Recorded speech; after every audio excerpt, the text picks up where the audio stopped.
शुरू करते हैं। पहला अध्याय 21 और 22 श्लोक।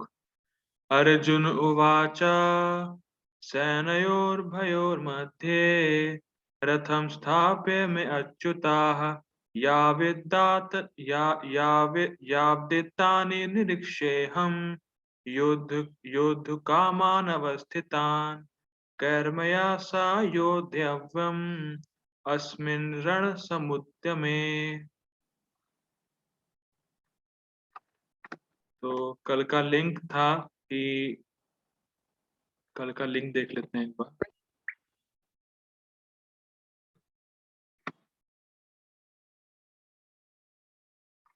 हम्म कल हम लोगों ने देखा था कि हनुमान जी अ, अर्जुन और कृष्ण के रथ पे कपिध्वज के रूप में थे और हनुमान जी हेल्प करेंगे अर्जुन की लड़ने में या जीतने में। आगे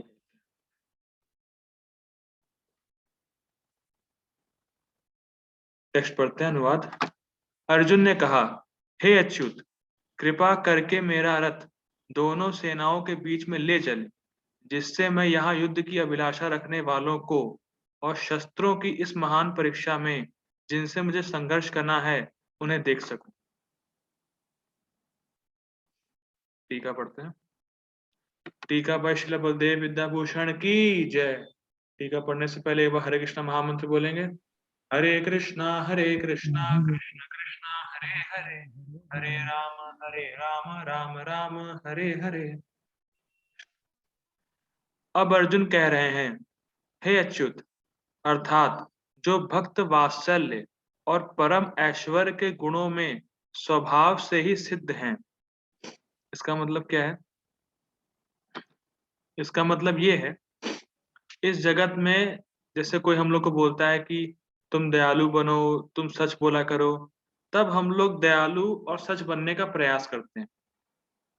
तो बद्ध जीवात्मा का स्वभाव है कि वो शुरुआत से दयालु और सत्य नहीं बोलता है, उसको सिखाना पड़ता है बचपन से। लेकिन भगवान में भक्त वात्सल्य और परम ऐश्वर्य के गुण हमेशा से ही हैं, वो कभी उनसे जाएंगे नहीं।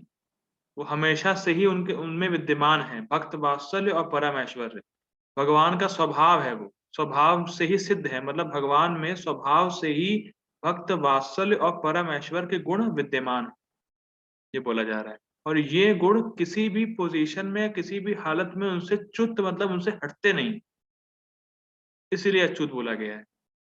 अच्युत मतलब कि भगवान भक्त वात्सल्य और परम ऐश्वर्य के गुणों में स्वभाव से ही सिद्ध हैं, मतलब स्वभाव से ही भक्त वात्सल्य और परम ऐश्वर्य भगवान में विद्यमान है और वो कभी भगवान से अलग नहीं होगा, इसीलिए उनको अच्युत बोला गया।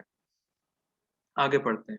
और जो इन गुणों से कभी च्युत नहीं होते, इन गुणों से नियंत्रित होने के कारण आप निर्भय होकर मेरे रथ को मेरे वाक्य के अनुसार स्थापित कीजिए, क्योंकि मैं आपका भक्त। तो अर्जुन कह रहा है, आप भक्त वात्सल्य हैं। भक्त वात्सल्य मतलब कि जो भक्तों की सेवा करते हैं, ऐसे भगवान, ऐसे भगवान का गुण जो भक्तों की सेवा करे। तो वही कह रहे हैं अर्जुन की, आपने अभी पिछले श्लोक में हम लोगों ने देखा था कि भगवान का विशेष प्रेम रहता है भक्तों के प्रति। तो वही अर्जुन कह रहा है कि मैं आपका भक्त हूं, इसीलिए मेरे बात मानिए और दोनों सेना के बीच ले जाके मेरा रथ खड़ा कर दी। ये बात हो रही। आगे बढ़। फिर वह रथ स्थापित करने के उद्देश्य को कह रहे हैं। अब भाई रथ क्यों स्थापित करें हम? भगवान बोले कि हम क्यों रथ स्थापित करें? तो अर्जुन अब बोल रहा है, रथ को स्थापित कीजिए ताकि मैं देख सकूं कि कौन लोग दृढ़ता से स्थित हैं, अर्थात भय से प्रचलित नहीं है, अर्थात अर्थात अवस्थित हैं। मतलब अर्जुन ये देखना चाहते हैं कि कौन कौन लोग दृढ़ता से युद्ध करने की इच्छा रखते हैं। ये नहीं कि अभी खड़े हैं और युद्ध स्टार्ट हुआ और भाग जाएंगे, ऐसा नहीं है। जो भय से मुक्त है मतलब उनको युद्ध करना ही करना है, वो बिल्कुल फिक्स्ड हो चुके हैं, वो युद्ध करेंगे। ऐसे लोग कौन है उनको मैं देखूं, इसलिए वो कह रहे हैं। और युद्ध की इच्छा रखते हैं, अर्थात संधि की कोई इच्छा से युक्त नहीं है। ऐसा नहीं है कि अभी खड़े हैं और युद्ध हुआ तो बीच में युद्ध को रोके, नहीं नहीं नहीं नहीं नहीं, अब युद्ध नहीं करेंगे, संधि कर लो, ऐसा नहीं। अर्जुन देखना चाह रहे हैं कौन दृढ़ता से खड़ा है, मतलब युद्ध करके ही मानेंगे वो लोग। शुरुआत से एंड तक युद्ध करेंगे। ये नहीं कि बीच में कोई संधि का उपाय रखा जाएगा, ऐसा नहीं। वो युद्ध करने के लिए ही आए हैं। ऐसे कौन से लोग हैं जो भय से मतलब भय से डरे नहीं हैं, मतलब भय से विमुख हैं। मतलब ऐसे कौन लोग वहां खड़े हैं युद्ध में कि जो लोग युद्ध करेंगे फ्रॉम स्टार्टिंग टू एंड, संधि की कोई संभावना नहीं। मान लो अब भगवान कहें, आगे बढ़ते हैं। मान लो भगवान कहें, परंतु तुम तो एक योद्धा हो, कोई युद्ध प्रेक्षक नहीं हो, तो दर्शन से क्या प्राप्त होगा? मतलब भगवान मान लीजिए अर्जुन से कहें कि भाई तुम तो, फॉर एग्जाम्पल क्रिकेट का लेते हैं, क्रिकेट का एग्जाम्पल लेते हैं कि भाई तुम तो प्लेयर हो, तुम्हें कमेंट्री से क्या लेना देना? भाई तुम तो प्लेयर, तुम तो खेलने के लिए आए हो ना यहाँ पे। अब कमेंट्री से तुम्हें क्या लेना देना कि कोई तुम्हारे बारे में क्या बोल रहा है, युद्ध में क्या होगा क्या नहीं होगा? तुम तो लड़ने के लिए आए हो, तुम देखने के लिए नहीं आए हो कि कौन कौन लोग क्या करेंगे, कैसे खड़े हैं, दृढ़ता से कौन है कौन नहीं है। तुम्हारा काम ही लड़ना, तो तुम क्या करोगे देख के योद्धा को? मान लो भगवान ही पूछे हैं अर्जुन से कि तुम योद्धा लोगों को देख के क्या करोगे? तुम्हारा काम तो युद्ध करना है, तुम तो कमेंट्री थोड़ी ना करने आए, तुम तो प्लेयर हो, तुम तो खेलने आए हो। फैसला कि क्रिकेट में ऐसा होता है, मतलब क्रिकेट में एग्जाम्पल लिया जाए तो अर्जुन बोले, युद्ध प्रारंभ होने से पहले मैं देखना चाहता हूँ उन बंधुओं को जिनके साथ मैं रहकर युद्ध करूंगा, और उन मित्र और बंधुओं को जिनके विपक्ष में मैं युद्ध करूंगा। इस उद्देश्य से मेरे रथ को दोनों सेनाओं के मध्य में स्थापित कर दीजिए। इसको समझते हैं। अर्जुन कह रहा है कि मैं देखना चाहता हूँ उन बंधुओं को जिनके साथ मैं रहकर युद्ध करूंगा, और उन मित्र और बंधुओं को जिनके विपक्ष में मैं युद्ध करूंगा। मतलब क्या है कि ऐसा समझिए कि बहुत बड़ी सेना है, तो अगर बीच में जाएंगे अर्जुन, तो अपनी सेना के लोगों को भी देखेंगे। भाई हो सकता है कि उनकी सेना में बहुत ऐसे लोग हो जिनको वो नहीं जानते हो, लेकिन अगर बीच में खड़े होंगे तो उनको हर तरफ का व्यू मिलेगा। तो वो अपनी सेना में भी देख पाएंगे कि कौन से ऐसे बंधु हैं जिनके साथ मैं रहकर युद्ध करूंगा, और ऐसे कौन दुर्योधन के साइड में है जिनके पक्ष में युद्ध करूंगा।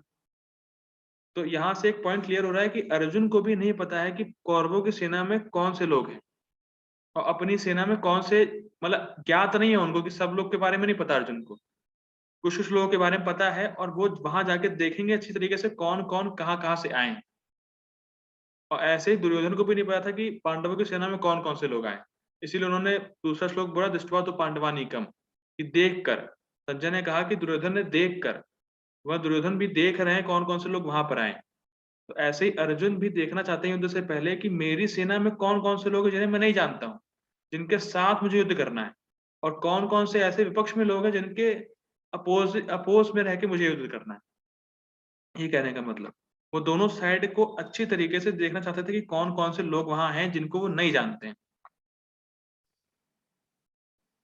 परपुर बाय शिला प्रभुपाद की जय। यद्यपि श्री कृष्ण साक्षात श्री भगवान हैं, किंतु वे अहेतु की कृपावश अपने मित्र की सेवा में लगे हुए हैं, लगे हुए थे। ये कौन सा वर्ड है? अच्युत। भक्त वात्सल्य जो गुण हम लोगों ने देखा था टीका में। वे अपने भक्तों पर स्नेह दिखाने में कभी नहीं चूकते, इसीलिए अर्जुन ने उन्हें अच्युत कहा है। सारथी रूप में उन्हें अर्जुन की आज्ञा का पालन करना था, और उन्होंने इसमें कोई संकोच नहीं किया, अतः उन्हें अच्युत कहकर संबोधित किया गया है। इसको समझते हैं, थोड़ा सा गुण समझते हैं भगवान का क्या है। मान लीजिए आपको कोई ऐसी सेवा दी जाए जो बहुत ही आपके पोजीशन से लो हो, तो आपको कैसा लगेगा? फॉर एग्जाम्पल, कोई 20 साल से मान लीजिए भक्त है, और उससे कहा गया कि आप पब्लिक टॉयलेट साफ कीजिए, तो तुरंत ही एक पल के लिए वो शॉक हो जाएगा कि अरे, मैं तो 20 साल से सेवा कर रहा हूँ, देखिए मैंने बुक डिस्ट्रीब्यूशन किया है, मैंने ये किया है, मैंने वो किया, सब गिनाएगा। मेरे स्टूडेंट इतने हैं, मैंने यहाँ प्रीच किया है, मैंने बुक डिस्ट्रीब्यूशन की है, मैंने लेक्चर दिया है, ये है वो है, सब गिनाएगा। लेकिन संकोच करेगा पब्लिक टॉयलेट साफ करने में। तो वैसे ही भगवान की पोजीशन क्या है आप सोच नहीं सकते। कांट इमेजिन भगवान की पोजीशन क्या। भगवान का ही सब कुछ है, सब अनंत कोटि ब्रह्मांड के मालिक भगवान, और वो ड्राइवर बने हुए हैं अपने भक्त के लिए। सोचिए हमारी तो कोई पोजीशन ही नहीं है, हम लोग तो जो भी कर रहे हैं सब कृष्ण कृपा से कर पा रहे हैं, और उसमें भी कोई ऐसी सेवा दे दी जाए जो बहुत ही हमारे पोजीशन से लो हो, तो तुरंत कहते हैं अरे ये हमसे नहीं होगा, या हम नहीं कर पाएंगे, या संकोच करेंगे कि अरे कैसे ना कैसे ये सेवा हमें ना करनी पड़े, किसी और दूसरे को थोप। लेकिन वही भगवान जो अनंत कोटि ब्रह्मांड के मालिक हैं, सब कुछ उन्हीं का है, वो अपने भक्त के लिए रथ चला रहे हैं। एक जो उनकी पोजीशन से जो बहुत लो एक सेवा है वो कर रहे हैं भगवान। लेकिन क्यों कर रहे हैं? भक्त को प्रसन्न करने के लिए। तो यहाँ समझिए पॉइंट कि अगर आप भगवान का यश फैलाते हैं, भगवान की कीर्ति समाज में फैलाते हैं, तो आपको भी भगवान यश देते हैं। आपको कोई कमी ना रहे किसी चीज़ की। तो अगर कोई भी प्रचार कार्य में लगा है, कोई भी जैसे आप लोग सुन भी रहे हैं गीता, तो ये मानिए कि भगवान की विशेष कृपा आप पे हो गई है, क्योंकि आप भगवान के बारे में सुन रहे हैं। भगवान की कीर्ति को सुन रहे हैं और भगवान बड़े प्रसन्न होंगे और भगवान आपकी कीर्ति समाज में फैलाएँगे। ये एक रेसिप्रोकेशन रहता है भगवान का। तो ये बात समझिए कि भगवान की भक्त वात्सलता बहुत दिव्य है, बहुत ही उच्च है। आगे बढ़ते हैं। यद्यपि उन्होंने अपने भक्त का सारथी पद स्वीकार किया था, किंतु इससे उनकी परम स्थिति अक्षुण्ण बनी रही। भगवान रथ चला रहे हैं इसका मतलब ये नहीं कि वो भगवान नहीं है अब। हम लोगों ने पहले ही देखा कि भक्त वात्सलता और परम ऐश्वर्य उनका गुण स्वभाव सिद्ध है, उनसे कभी हटता नहीं है। जो कोई ये कहे कि भगवान जो है अब रथ चला रहा है तो ये भगवान नहीं है। देखिए ये गलत बात है, ये बिल्कुल ही जो है एक नॉनसेंस बात है। भगवान में जो भक्त वात्सलता और परम ऐश्वर्य गुण है वो हमेशा ही विद्यमान है, भगवान किसी पोजीशन में रहे। तो भगवान रथ भी चला रहे हैं तो भगवान भगवान ही हैं। आगे बढ़ते हैं। प्रत्येक परिस्थिति में वे इंद्रियों के स्वामी भगवान ऋषिकेश हैं। भगवान तथा उनके सेवक का संबंध अत्यंत मधुर एवं दिव्य होता है। सेवक स्वामी की सेवा करने के लिए सदैव उद्यत रहता है और भगवान भी भक्त की कुछ ना कुछ सेवा करने के लिए सदैव उद्यत रहते हैं। और भगवान भी भक्त की कुछ ना कुछ सेवा करने की कोशिश में रहते हैं। वे इसमें विशेष आनंद का अनुभव करते हैं कि वे स्वयं आज्ञादाता ना बने, अपितु उनके शुद्ध भक्त उन्हें आज्ञा दें। इसको समझिए जरा, एक समझिए एनालॉजी से। इस समाज में भी, इस जगत में भी अगर कोई बहुत धनी व्यक्ति है, अगर उसके घर में कोई संतान नहीं है, तो बड़ा दुखी रहता है। अगर वो परम ऐश्वर्य से युक्त है, मान लीजिए मतलब इस भौतिक जगत में किसी के पास बहुत धन है, बहुत सुंदर है, बहुत कुछ उसके पास है। अगर उसके घर में संतान नहीं है, उसकी संतान नहीं है, तो वो बड़ा परेशान रहता है। ऐश्वर्य होने के बाद भी वो सुख नहीं प्राप्त करता है। या तो वो कहीं से अडॉप्ट कर लेता है चाइल्ड को और तब उसके जीवन में खुशी आती है। तो यहाँ पे ये है कि भगवान भगवान तब तक आनंद नहीं लेते जब तक उनके भक्त खुश नहीं होते। मतलब जैसे जैसे पिता खुश नहीं होगा जब तक उसकी संतान उसके पास नहीं आएगी या संतान से वो लविंग एक्सचेंज नहीं करेगा। तो ऐसे ही भगवान भी अपने भक्तों की सेवा करने में, जैसे एक पिता अपने बच्चे की सेवा करने में आनंद लेता है, वैसे भगवान भी अपने भक्तों की सेवा के लिए भगवान भी जब भक्तों की सेवा करते हैं तो बड़ा आनंद मिलता है उनको। अगर भक्त नहीं होते तो भगवान को अधूरा-अधूरा लगता है, भले उनके पास सब कुछ हो। इस पॉइंट को समझिए कि भगवान के पास सब कुछ है, लेकिन अगर भक्त नहीं है उनके, तो उन्हें खुशी नहीं मिलती। इसी खुशी के लिए भक्त हमेशा भगवान की सेवा करते हैं कि हम सेवा करेंगे तो भगवान खुश हों। ये पॉइंट समझिए। अगर पिता ने बच्चे को अडॉप्ट किया और बच्चा पिता की सेवा कर रहा है, तो पिता को बड़ा आनंद होता है और पिता भी जब बच्चे की सेवा करता है तो उनको आनंद मिलता है पिता को। तो वैसे ही जब भगवान भक्त की सेवा करते हैं और भक्त भगवान की सेवा करते हैं, दोनों को आनंद मिलता है। और भक्त हमेशा भगवान को आनंद देने के लिए ही सेवा करते हैं, ना कि कुछ भौतिक प्राप्त करने के लिए। आगे बढ़ते हैं। चूंकि वे स्वामी हैं, अतः सभी लोग उनके आज्ञा पालक हैं और उनके ऊपर उनको आज्ञा देने वाला कोई नहीं है। किंतु जब वे देखते हैं कि उनका शुद्ध भक्त आज्ञा दे रहा है, तो उन्हें दिव्य आनंद मिलता है।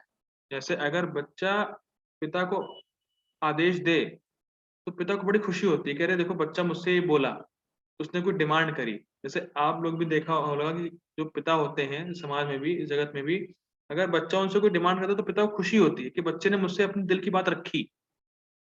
तो वैसे ही जब भक्त भगवान को आज्ञा देता है, तो भगवान को बड़ी प्रसन्नता होती है, क्योंकि भगवान को आज्ञा देने वाला कोई नहीं है और ये आनंद भगवान को सिर्फ भक्तों से ही मिलता है। वो भी भक्त कैसे? शुद्ध भक्त जो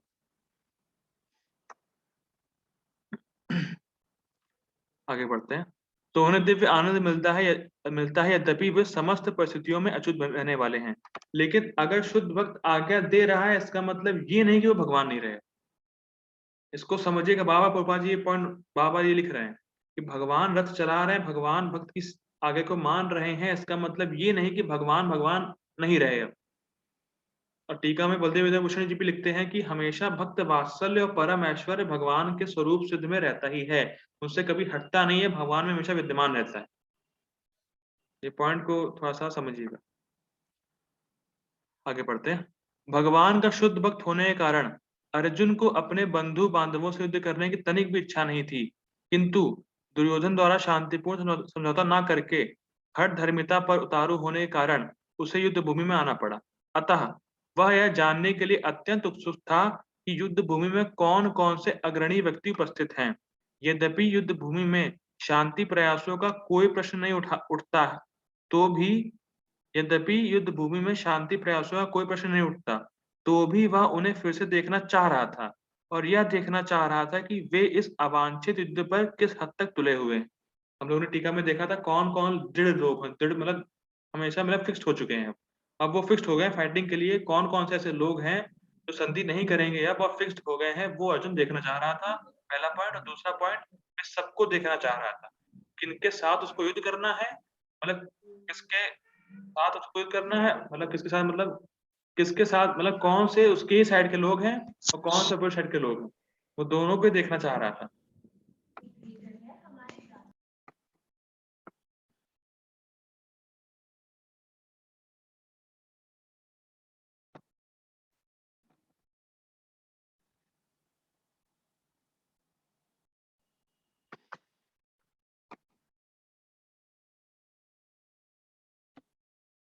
आगे पढ़ते दूसरा श्लोक। तो हमने इस श्लोक में ये देखा कि पिछले श्लोक में 21 और 22 में ये देखा कि अर्जुन चाह रहा है कि मेरा रथ भगवान सेना के मध्य में ले जाए। क्यों ले जाए? क्योंकि वो ये देख सके किसके साथ उनको युद्ध करना है अर्जुन को, कौन कौन से अपोजिट पार्टी में लोग हैं जो कि फिक्स्ड हैं फाइटिंग के लिए, और कौन कौन से उसके साइड में हैं, वो देखना चाह रहा है दोनों तरफ का। और ये देखना चाह रहा है कि किसके और ये भी देखना चाह रहा है कि सामने वाले की सेना में कौन कौन से फाइटर हैं, और शस्त्रों की महान परीक्षा, ट्रांसलेशन में पापा जी लिखते हैं कि शस्त्रों की महान परीक्षा, मतलब कौन कौन से ऐसे महान फाइटर्स सामने वाली सेना में हैं और कितना उसको प्रिपेयर होना है अर्जुन को। वो दोनों देखना चाह रहा था कि सामने वाले की तरफ कौन है, अपनी तरफ कौन कौन से लोग हैं जिन्हें वो नहीं जानता है, पहला पॉइंट। दूसरा पॉइंट, ऐसे कौन से लोग हैं जो बिल्कुल फिक्स्ड हैं, फाइटिंग करेंगे ही करेंगे, संधि का कोई प्रश्न नहीं उठता है। और तीसरा कि शस्त्र की महान परीक्षा में उसको कैसे तैयार होना है अर्जुन को। तो तीन चीज देखने के लिए अर्जुन ने कहा कि हमें रथ को बीच में ले जाइए भगवान, कहने का मतलब। 23 नंबर श्लोक पढ़ते हैं। योऽस्य मानानवेक्षेऽहम् या एतत्र समागताः धात्राष्ट्रस्य दुर्बुद्धे युद्धे प्रियचिकीर्षवाः। योऽस्य मानानवेक्षेऽहम् या एतत्र समागताः धात्राष्ट्रस्य दुर्बुद्धे युद्धे प्रियचिकीर्षवः। टेक्स्ट पढ़। मुझे उन लोगों को देखने दीजिए। किसको देखने दीजिए? अब अर्जुन बोल रहा है, मुझे उन लोगों को देखने दीजिए। एक तो पहले हम लोगों ने देखा कि जो कि बिल्कुल फिक्स्ड है, फाइटिंग में संधि नहीं करेंगे, उन लोगों को देखने दीजिए। और कौन से लोग हैं अब बता रहा है अर्जुन। मुझे उन लोगों को देखने दीजिए जो यहाँ पर धृतराष्ट्र के दुर्बुद्धि पुत्र दुर्योधन को प्रसन्न करने की इच्छा से लड़ने के लिए आए हुए। टीका पढ़ते हैं। मान लो भगवान पूछे अर्जुन से, तो क्या बंधुओं के कारण वहां संधि कर लेंगे? मतलब तुम कह रहे हो कि ऐसे बंधुओं और मित्रों को मैं देखता हूँ सामने की सेना में कौन कौन लड़ने आए हुए, तो क्या भाई अगर तुम बंधुओं को देखोगे तो संधि कर लोगे क्या? तुम्हारे देखने से क्या फायदा? संधि तो होने वाली नहीं है अब। लेकिन तुम कह रहे हो ऐसे कौन से बंधु और मित्र हैं जो दुर्योधन की साइड में हैं, जो लड़ने आए हैं, वो फिक्स है लड़ने में, तो उनको मैं देखना चाहता हूँ। तो क्यों देख रहे हो भाई? अर्जुन क्यों देख रहे हो भाई? अगर तुम्हारे बंधु और मित्र भी हुए, वो संधि तो कर नहीं पाओगे तुम, या करना चाहते हो? भगवान पूछे ऐसे। तो कह रहे हैं यो समानानान, अर्थात दोनों पक्षों में संधि नहीं होगी। तो अर्जुन ने कहा नहीं, नहीं संधि कुछ नहीं करनी है, युष्य मानानान, संधि नहीं होगी। मैं देख रहा हूं कि वह युद्ध करने के लिए उत्सुक है या नहीं। देखिए कितना इंटरेस्टिंग पॉइंट है, ये बताएंगे। मैं देख रहा हूं कि वह युद्ध करने के लिए उत्सुक है ना, कि संधि विधान करने के लिए। वो देखिए भगवान उससे पूछे तो संधि तो नहीं करोगे, तो कह रहा संधि हम तो नहीं करेंगे, लेकिन क्या पता वो हमें देख के संधि कर ले। इसीलिए मैं चेक करने जा रहा हूं कि भाई वो फिक्स तो है ना फाइटिंग में। इसको समझिए पॉइंट को। कभी कभी ऐसा है, मान लीजिए कोई आपसे रूठ गया हो, जनरल एग्जांपल है, मान लीजिए कोई आपसे रूठ गया हो और आपको आपको ये लगता है कि अगर हम उसके पास जाएंगे तो वो मान जाएगा। तो वहीं वो चेक करने जाता है कि भाई अगर हम उसके पास जाएंगे वो मानेगा नहीं मानेगा, फिर उठा ही रहेगा। तो वैसे ही अर्जुन देखना चाह रहे हैं कि अगर हम बीच में जाएंगे, रथ को बीच में ले जाएंगे, और जो मेरे बंधु और मित्र उनको तो मैं देखूंगा ही, वो भी मुझे देखेंगे, तो कहीं वो मुझे देख के संधि तो नहीं कर लेंगे, या फिर वो हमें देख के भी युद्ध करेंगे। ये चेक करने जा रहे हैं। कितना इंटरेस्टिंग पॉइंट है, कितना मतलब आचार्यों ने इमोशन लिया है इसमें कि भाई अर्जुन जा रहा है अपने बंधुओं और मित्रों को देखने के लिए, कि कहीं ऐसा ना हो कि वो मुझे देख के संधि कर ले। मुझे संधि नहीं करनी है, नहीं हम नहीं संधि करेंगे, यो से मानाना, हम संधि नहीं करेंगे, लेकिन कहीं वो संधि ना कर ले। प्रिय चिकीर्षवः अर्थात दुर्योधन को प्रसन्न करने के लिए विपक्ष युद्ध करने के लिए उत्सुक था। और दुर्योधन का क्या गुण था? अब प्रिय चिकीर्षवः जो शब्द आया उसका मतलब ये है कि दुर्योधन को विपक्ष करने के लिए, विपक्ष युद्ध करने के लिए कितना उत्सुक है।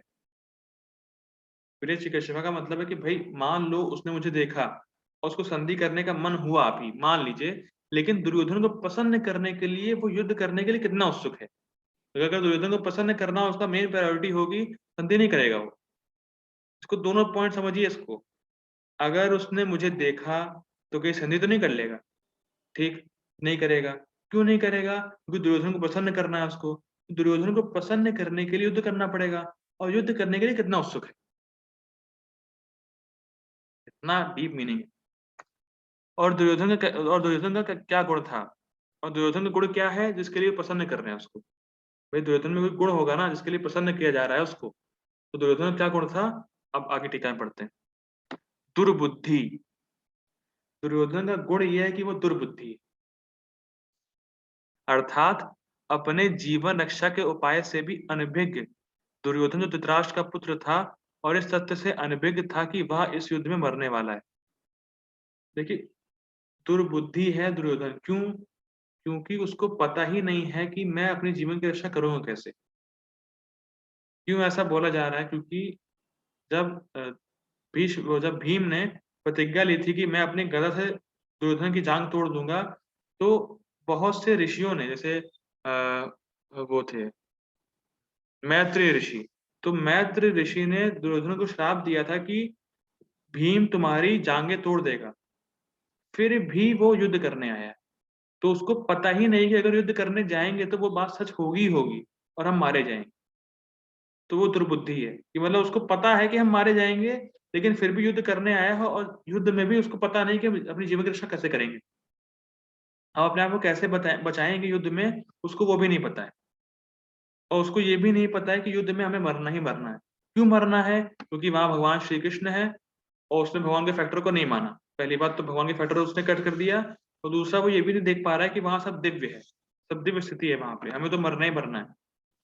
वो इस बात से अनभिज्ञ था, उसको अनजान था दुर्योधन, और इसीलिए उसको दुर्बुद्धि कहा गया है कि उसको पता ही नहीं कि वो युद्ध में मारा जाएगा, और मारा गया भी तो रक्षा कैसे करनी है उसको ये भी नहीं पता। यह उसकी बुद्धि को शोभा नहीं देता था, इसलिए मेरे द्वारा युद्ध में विपक्ष का दर्शन उचित है। मतलब क्या है कि सामने वाले मारे ही जाने हैं, तो कंफर्म है, इसीलिए मैं एक बार देख तो लूं।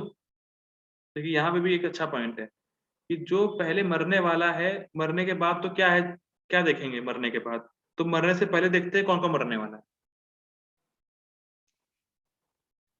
मतलब सामने की पार्टी मरने ही वाली है, और लेकिन एक बार अर्जुन देखना चाहता है कि सामने पार्टी में कौन कौन से लोग हैं जो दुर्योधन को खुश करने के लिए युद्ध कर रहे हैं, मतलब दुर्योधन को बचाने के लिए युद्ध कर रहे हैं।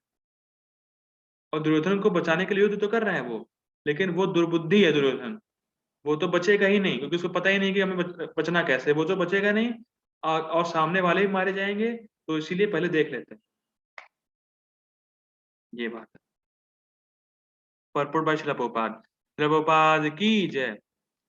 यह सर्वविदित था कि दुर्योधन अपने पिता धृतराष्ट्र की साठगांठ से पाप पूर्ण योजनाएं बनाकर पांडवों के राज्य को हड़पना चाहता था। अतः जिन समस्त लोगों ने दुर्योधन का पक्ष ग्रहण किया था, वे उसी के समान धर्मा रहे होंगे। इसको कहने का मतलब है एक ही थाली के चट्टे पट्टे रहे होंगे। अगर सिंपल भाषा में बोला जाए तो एक ही थाली के चट्टे पट्टे रहे होंगे वो लोग। मतलब जो दुर्योधन जैसे अधर्मी है, तो वैसे जो उनके पक्ष में है वो भी अधर्मी है, ये कहने का मतलब। अर्जुन युद्ध प्रारंभ होने के पूर्व या तो जान ही लेना चाहता था कि कौन कौन से लोग आए हुए हैं, किंतु उनके समक्ष समझौता का प्रस्ताव रखने की उसकी कोई योजना नहीं थी। हम लोग देख चुके हैं। यह भी तथ्य था कि वह उनकी शक्ति का, जिसका उसे सामना करना था, अनुमान लगाने की दृष्टि से उन्हें देखना चाह रहा था। यद्यपि उसे अपनी विजय का विश्वास था। देखिए, हम लोगों ने कहा ना कि वो जानता था कि सामने वाले तो मरने ही वाले हैं। यद्यपि उसे अपनी विजय का विश्वास था कि कृष्ण उनकी बगल में, उसकी बगल में विराजमान थे। यहाँ पे हमारा थर्ड सेक्शन कंप्लीट हुआ फर्स्ट चैप्टर का। हरे कृष्ण।